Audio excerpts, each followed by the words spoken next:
Fluix helps automate your wind turbine inspections. From the field technician completing the inspection to supervisor sign-off and secure form storage, all in just a few simple steps. We'll start with two key components built in Fluix: the wind turbine inspection form, created using the form builder, and a fully customizable workflow built in the workflow builder. This workflow automatically routes the form to the field technician to begin the inspection, and then to the supervisor for final sign-off. Once approved, the completed form is uploaded to your selected storage and sent to the recipient. On site, the technician opens the task and works through the inspection step by step, documenting existing conditions, capturing photos, and completing detailed checklists, covering everything from tower conditions to rotor and blade damage, all within one streamlined mobile form. When the inspection is submitted, the supervisor is automatically notified to review it. They can approve it or send it back if any information is missing.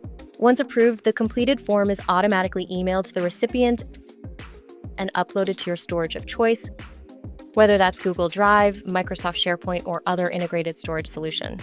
And that's it. That's how Fluix connects your entire wind turbine inspection trail from the field team directly to the supervisor in one smooth, automated, real-time workflow. To find out more, book your demo now at sales@fluix.io. Turn fieldwork into field intelligence with Fluix.